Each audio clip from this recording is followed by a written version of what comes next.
পিএসসির first শিফটে যে 50টি অঙ্ক এসেছিল তার মধ্যে থেকে 10টি অঙ্ক করানো হচ্ছে। তা প্রথম অঙ্কটাই কি বলেছে দেখা যাক। প্রথম অঙ্কটাই বলেছে একজন মানুষ প্রথম দিনে 1 কিমি, দ্বিতীয় দিনে 2 কিমি, তৃতীয় দিনে 3 কিমি এইভাবে হাঁটে। লোকটি 10 দিনে মোট কত দূরত্ব অতিক্রম করবে? তাহলে কি বলছে, প্রথম দিন 1 কিমি যাচ্ছে, প্রথম দিন 1 কিমি যাচ্ছে, পরের দিন 2 কিমি যাচ্ছে, তারপরের দিন 3 কিমি যাচ্ছে, এইভাবে 10তম দিনে গেলে তাহলে নিশ্চয়ই 10 কিমি যাবে। তাহলে জানতে চাইছে মোট তিনি কত হাঁটবে। তার মানে অঙ্কটা এটাই বলতে যাচ্ছে যে 1 থেকে 10 পর্যন্ত সংখ্যার যোগফল কত। তাহলে আমরা এটার ফর্মুলা জানি যে n × n+1/2 হয় 1 থেকে n পর্যন্ত সংখ্যার যোগফল। তাহলে এখানে n পর্যন্ত বলতে এখানে n কত, 10, 10 যোগ 10 গুণ 11/2, তা 2 দিয়ে কাটলে 5, মানে 5 11 55, তাহলে উত্তর 55।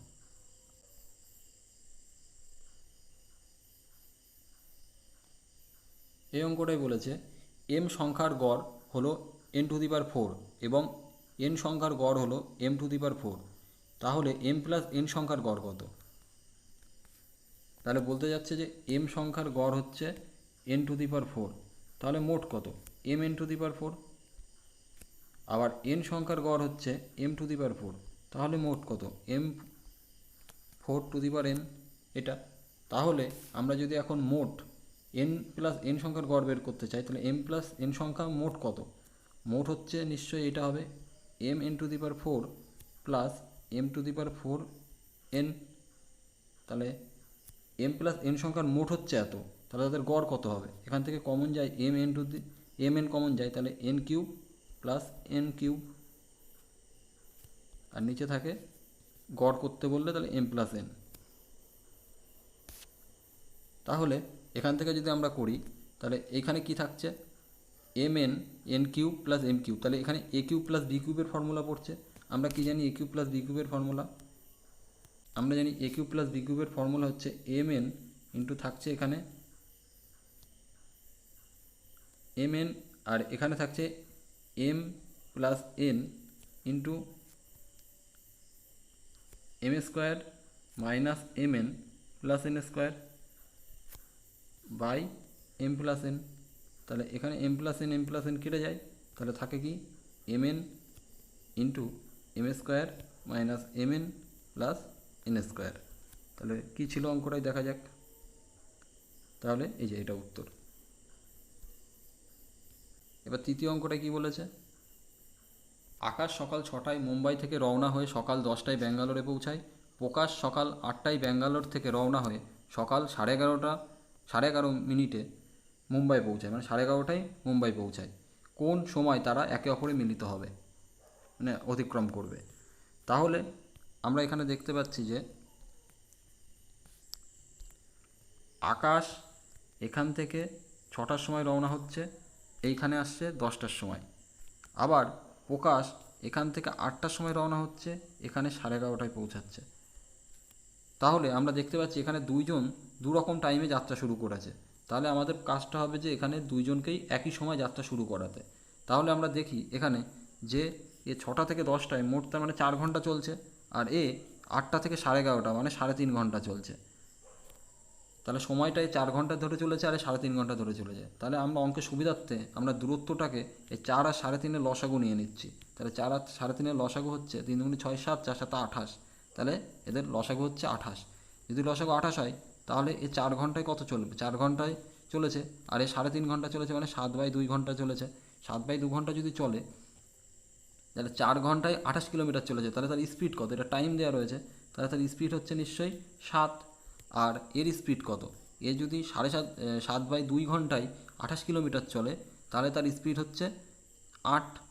তাহলে স্পিড যদি 8 হয় তাহলে এখন আমরা দেখতে পাচ্ছি যে এ 6টায় শুরু করেছিল, এ 8টায় শুরু করেছিল, এ 6টায় শুরু করেছে, 8টায় শুরু করেছে। তাহলে আমরা একে 6টা করে দেবো, আর না হলে একে 8টা করে দেবো, না একে 6টা করে দেবো, মানে দুইজনকে সমান করতে হবে, যে কোনো একটা করলেই হবে। তাহলে আমরা এই 6টাকে 8টা করে দিচ্ছি, ধরছি যে এই আকাশ 6টায় না গিয়ে 8টায় যাচ্ছে। তাহলে ক ঘন্টা চলতে বাদ দিয়ে দিচ্ছি 2 ঘন্টা। তাহলে তার গতিবেগ যদি 7 হয় 2 ঘন্টায় তাহলে কত যাবে? নিশ্চয়ই 14 কিলোমিটার যাবে। তাহলে 14 কিলোমিটার যাবে, তাহলে 14 কিলোমিটার যাবে। তাহলে মোট ছিল 28 কিলোমিটার, তার মধ্যে 14 কিলোমিটার 8টা পর্যন্ত যাচ্ছে, এই 8টা পর্যন্ত 14 কিলোমিটার গেছে, তাহলে আর বাকি কত থাকে? 14 থেকে 28 বাদ দিলে থাকে হচ্ছে 14 দুগুণি 28, তাহলে আরও 14 কিলোমিটার থাকে। তাহলে এই 14 কিলোমিটার এখন কি হচ্ছে, আকাশও 8টার থেকে যাত্রা শুরু করছে, প্রকাশও 8টার থেকে যাত্রা শুরু করছে। তাহলে এই 14 কিলোমিটার আকাশ আর প্রকাশ যখন দুজন দুজনের দিকে আসবে, তাদের গতিবেগ কী হয়ে যাবে? যোগ হয়ে যাবে। তাহলে 7 আর 8 15 গুণ টি, তাহলে টি সমান সমান কত হচ্ছে? 14/15 ঘন্টা। তা মিনিটে করতে গেলে 60 দিয়ে গুণ, তাহলে 4×15 60, 4×14 56। তাহলে আমরা দেখতে পাচ্ছি আকাশ আর প্রকাশ দুজনই 8টার সময় যাত্রা শুরু করেছিল, আর তাদের 56 মিনিট সময় লাগলো। তাহলে তারা মিলিত হবে কখন? নিশ্চয়ই 8:56 সময়। এই অঙ্কটাই বলেছে যে 243 গুণ এত। তাহলে আমরা জানি যে তিনের একটা তিন গুণ করলে 3 হয়, দুটো 3 গুণ করলে 9 হয়, এইভাবে 5টা 3 গুণ করলে 243 হয়। মানে তার মানে এখানে 3-এর মাথায় 5 হলে তা হচ্ছে 243 হবে n⁵। আর 3 × 2 প্লাস 2n+1, আর নিচে কত থাকছে? n 9n, তার মানে 3² গুণ 3n−1। আর আমরা জানি যে উপরে যে পাওয়ার থাকে সেই পাওয়ারগুলোতে নিজের নিজের মধ্যে যোগ হয়ে যায়। তাহলে আর এখানে এই 5 আর এই 5 কেটে যাচ্ছে, তাহলে 3n থাকছে, আর এখানে 3/2n, মানে n+2n+1। আর নিচে থাকছে কি 2n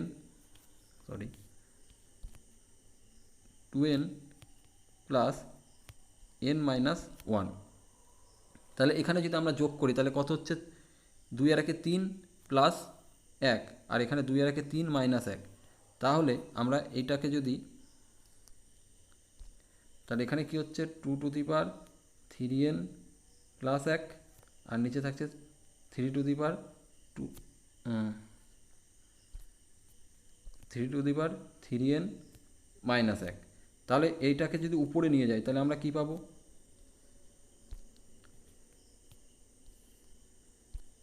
তাহলে আমরা পাবো হচ্ছে 3n+1, আর এটা উপরে চলে গেলে -3n+1।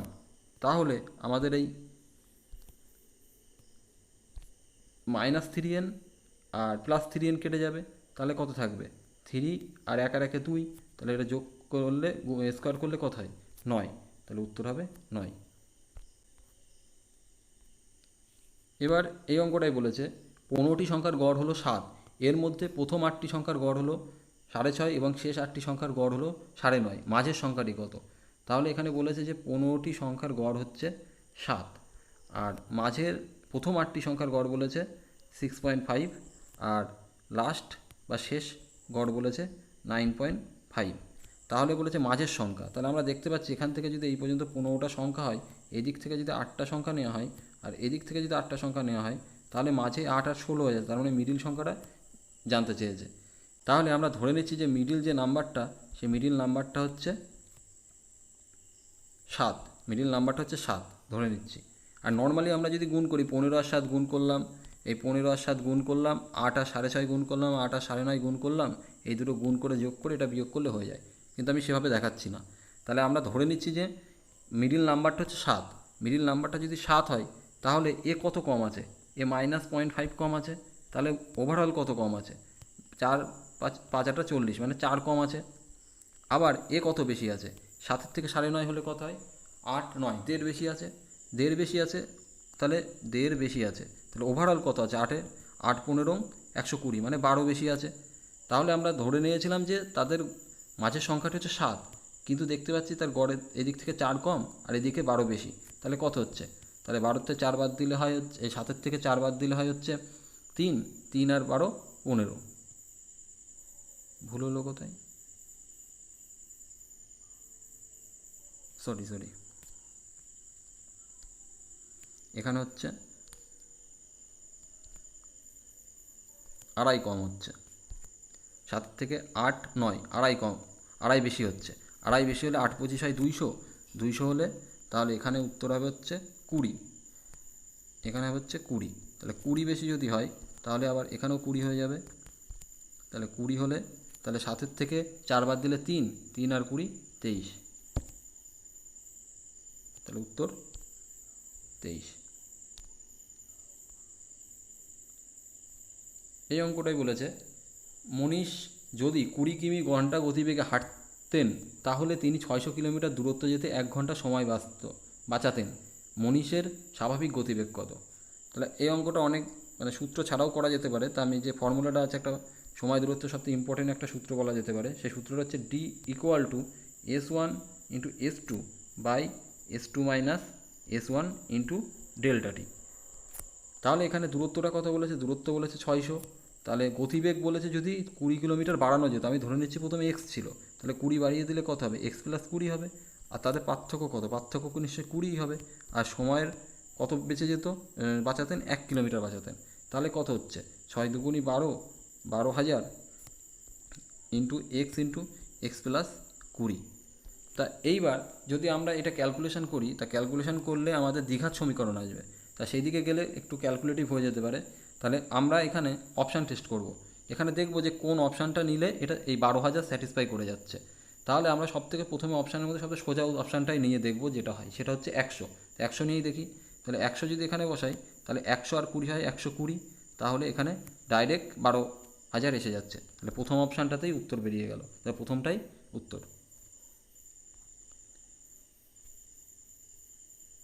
এবার এই অঙ্কটাই বলেছে 20,480 টাকার উপর 2 বছর 73 দিনের জন্য বার্ষিক 6.5% হারে চক্রবৃদ্ধি সুদ কত হবে? তাহলে এটা অনুপাত দিয়ে করা যায়, অথবা ট্রি মেথড যেটা বলে বা রেশিও মেথড যেটা আছে সেটাতেও করা যায়। তাহলে আমি প্রথমে রেশিও মেথডে করাচ্ছি। তাহলে 6.5% মানে এই 6.1/4% মানে হচ্ছে 1/16। তাহলে 2 বছরে 1/16 1/16 করে চলছে। তাহলে প্রথম বছর 16 চললো, 17 চললো বেড়ে গিয়ে। প্রিন্সিপাল হচ্ছে প্রিন্সিপাল হচ্ছে 16, আর অ্যামাউন্ট বেড়ে গিয়ে হলো 17। তারপরের বছর কত হলো? আবার 16 17 হলো, 2 বছর হলো। কিন্তু পরে আর 1 বছর হয়নি, সেবার হচ্ছে 73 দিন। তাহলে আমরা দেখতে পাচ্ছি 365 দিনে হচ্ছে 1/16%। তাহলে 73 দিনে কত হবে? তাহলে সেটা বের করি। তাহলে 1/16 গুণ 365 গুণ উপরে 73 নিচে দাগ। তাহলে এটা কাটাকাটি করলে 3 5 15, 5 7 25, তাহলে 1/5। তাহলে 5 16 80। তাহলে আমরা দেখতে পাচ্ছি যে 73 দিনের যেটা ছিল তৃতীয় বছরে, বলতে গেলে তৃতীয় বছরে গিয়ে যে 73 দিন, সেটার 80 টাকার থেকে হচ্ছে কত? 81 টাকা। তাহলে এটা যদি আমরা গুণ করি 16 16 256 আর 80, 7 6 48, আর হাতে 4, 8 25 200 আর 204। ওহো, তাহলে তো এটাই দেওয়া রয়েছে 204, 2,480 টাকার ভ্যালুই দেওয়া রয়েছে 2,480। তার মানে 1 গুণ দেওয়া রয়েছে। আর এটা গুণ করলে কত হয়? 289 গুণ 81। তো এটা যদি গুণ করি 8 9 0, অন্য কালিতে করা যাক।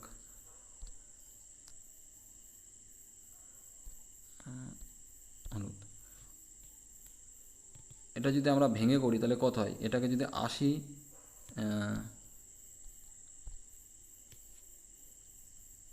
যোগ 80 যোগ 1 করে যদি দিই তাহলে তো করা ক্যালকুলেশন সুবিধা হয়ে যায়। তাহলে 0 8 9 72, 2 হাতে 7, 8 8 64, আর 7 হচ্ছে 6 4 64 আর 7 71, 1 হাতে 7, 8 2 16 আর 7 23। আর এটা গুণ করলে হয় 289। তাহলে মোট কত হচ্ছে? 9 8 আর 2 10, 2 আর 1 3 আর 23। তাহলে এটার থেকে এটা বিয়োগ করলে কত পাচ্ছি সেটা দেখা যাক। এটা মুছে দিই। তাহলে আমরা পেলাম 2303। এটার থেকে আসল যদি বাদ দিয়ে দিই 20480, তা বিয়োগ করলে কত হচ্ছে? 9 2 5 হলে 4 রাখে 5, 5 হলে 6 7 8 9 10 11 12 13 8। তাহলে তো অপশান আসছে না, কোথায় ভুল গেল আবার? 8 9 72, 2 হাতে 7, 8 8 64, 65 66 67 68 69 70 71, হাতে 7, 8 2 16 17 18 19 20 21 22 23 23। আর এখানে হচ্ছে 289, 9 8 আর 2 10 শূন্য, 2 আর 3, এই যে ভুল হয়েছে, এটা 4 হবে, তাহলে এখানে হবে 4, এখানে হবে 4, তা 4 হলে এখানে হবে 4, 4-এর থেকে বিয়োগ করলে, ওহ কোথায় কী করছি, তাহলে এখানে কত হয়েছে, এইটা হবে 4, তো এটা যদি 4 হয় তাহলে 4 আর 5 হলে 9 হবে, 1 আসলে 2 আসবে, তাহলে উত্তর হবে হচ্ছে সি।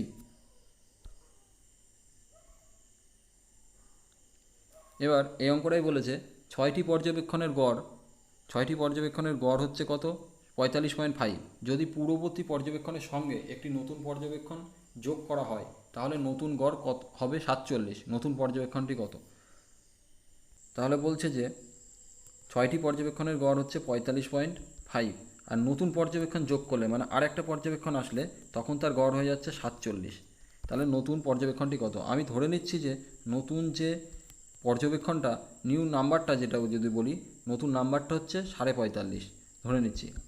তা যদি ধরে নিই তাহলে এখানে 47-এর থেকে কত কম আছে, এটা 47-এর থেকে 1.5 কম আছে, আর 1.5 কম কতজনের মধ্যে হবে, 7 জনের মধ্যে হবে, 7 জনের মধ্যে হলে 7 গুণ 1.5 করলে হয় 7 15 105, তাহলে 10.5, আর এই দুটো মোট যোগ করলে হবে হচ্ছে 0 6 আর 1 0 5 আর 1 6 4 আর 1 5, মানে 56, উত্তর 56।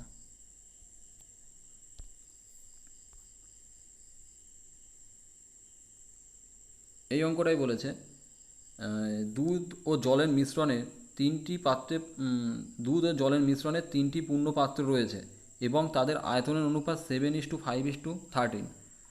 এই পাত্রগুলিকে দুধ এবং জলের অনুপাতে যথাক্রমে 2:3, 47:73 এবং 9:11 এইগুলি একসঙ্গে মিশিয়ে দিলে নতুন মিশ্রণে দুধ ও জলের অনুপাত কত হবে। তাহলে এখানে কি বলেছে, 3টে ভলিউম রয়েছে, ভলিউমগুলো কী কী, 7, 5, 13।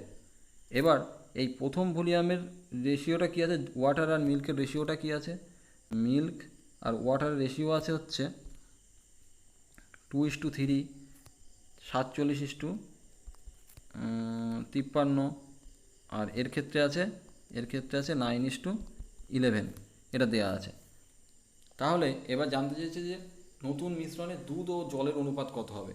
তা মোট 7 ইউনিট ভলিউম রয়েছে প্রথমটার ক্ষেত্রে, তার মধ্যে দুধ কত রয়েছে সেটা বের করি। প্রথমে কি আছে, দুধ, তাহলে মিল্ক কত আছে, মিল্ক হচ্ছে 7 গুণ মোট 5 ভাগ, 5 ভাগের মধ্যে 2 ভাগ মিল্ক আছে। আবার একইভাবে এখানে মোট 5 ইউনিট ভলিউম, মোট 5 ভলিউম রয়েছে, তার মধ্যে 47 হচ্ছে মিল্ক রয়েছে, আর কত মধ্যে 7 50 100-র মধ্যে।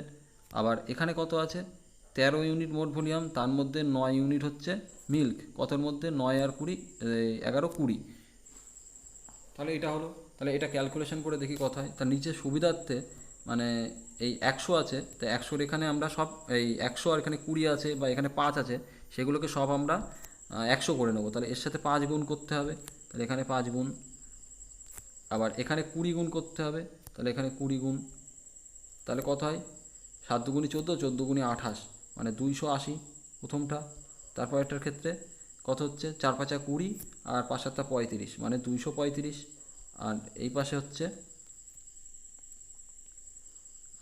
কত হলো, 5 9 45 গুণ 13, তাহলে 45 গুণ 13 করলে কত হচ্ছে, 45 গুণ 13, তাহলে 5 13 65, 5 হাতে 5 13 65, 5 হাতে 6, 4 13 52 আর 6 58, আর নিচে ছিল 100, 100টা পুরোটা নিচে 100 আছে, 100 আছে। তাহলে এটা যোগ করলে কত হচ্ছে, 5 5 10 0, হাতে 1, 8 8 16 আর 3 19, আর 1 20, 20 0, হাতে 2, হাতে 2 হলে কত হচ্ছে, 7 8 9 10 11, আর নিচে ছিল 100। তাহলে মিল্কের অনুপাতটা রয়েছে, মিল্ক রয়েছে 11, তাহলে একটা অপশানে 11 রয়েছে, তাহলে পুরোটার করতে হচ্ছে না, তাহলে প্রথমটা উত্তর হবে। আর একইভাবে যদি দ্বিতীয়টা বার করতে চাই তাহলে সেটাও আমি দেখিয়ে দিচ্ছি। দ্বিতীয়টা হবে হচ্ছে কী ছিল সেটা লিখে নিই। দ্বিতীয়টাই ছিল হচ্ছে 7, 7-এর মধ্যে 2:3 ছিল, তারপরে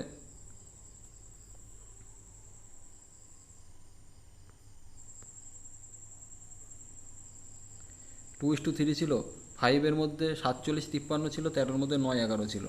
5-এর মধ্যে 47-53, 5-এর মধ্যে ছিল 47-53, আর 13-র মধ্যে ছিল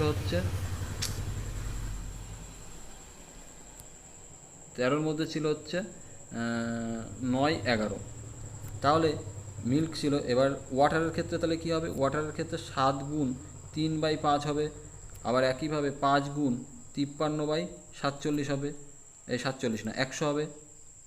তারপরে 13 গুণ 11/20 হবে। এবার এটা ক্যালকুলেশন করলে উত্তর এসে যাবে, এটার করালাম না। তাহলে তার পরেরটা কী বলেছে? সবথেকে এর মধ্যে যদি সবথেকে ভালো অঙ্ক থাকে, এটা হচ্ছে একটা অঙ্ক, এটাই সবথেকে বেশি একটু ক্যালকুলেটিভ আছে বা অন্য রকমের। তাই এখানে কি বলেছে অঙ্কটায়? এ বি সি আয়ের অনুপাত 7:9:12 এবং তাদের ব্যয়ের অনুপাত 8:9:15। যদি এ তার আয়ের 1/4 অংশ সঞ্চয় করে, তাহলে এ বি সি এর সঞ্চয়ের অনুপাত কত? তাহলে কি বলেছে? A B R C, A B R C এর কী দেওয়া আছে? আয় দেওয়া রয়েছে কত? 7:9:12 এবং এক্সপেন্ডিচার দেওয়া আছে 8:9:15। এগুলো সব ইস্টু হবে। আর একটা কথা বলা আছে, যদি এ তার আয় মানে হচ্ছে ইনকামের 1/4 অংশ সঞ্চয় করে, মানে এ ভাষায় লিখি সঞ্চয় করে মানে সেভিং করে, এ তার 1/4 অংশ সঞ্চয় করে, তাহলে সেভিং বাই আয় ইকুয়াল টু 1/4 হচ্ছে। তার মানে আয় যদি 4 টাকা হয়, সঞ্চয় করছে 1 টাকা, আর খরচ করছে তাহলে 3 টাকা। এবার এই অঙ্কটা এখানে যদি আমরা এক্স ধরে করি, অনেকটা বড় হয়ে যাবে। এটা 7x 8x 9x, 7x 8y 9x 9y, এইভাবে করলে বড় হয়ে যাবে। তা সুবিধার্থ অঙ্কের আমরা এখানে রেশিওটাকে সমান করে নেব। তাহলে এখানে আমরা দেখি যে কত আছে। 7 আর 9 16, 16 আর 12 28, তাহলে মোট আছে এখানে 28। আর এখানে কত আছে? 8 আর 16 17, 17 আর 5 17 আর 15 32। তাহলে এখানে কাটাকাটি করলে কত হচ্ছে? 4 7 28, 4 8 32। তাহলে এর হচ্ছে 7, এর 8। তাহলে আমরা সুবিধার্থে এর সাথে 8 গুণ করব, এর সাথে 7 গুণ করব। আর এখানে কি বলেছে? সেভিং আর ইনকামের রেশিও কত আছে? 1 আর 4, আর এক্সপেন্ডিচার 3 আছে। তাহলে এক্সপেন্ডিচার এখানে 3 আছে, তাহলে এখানে অন্য কালি নিই।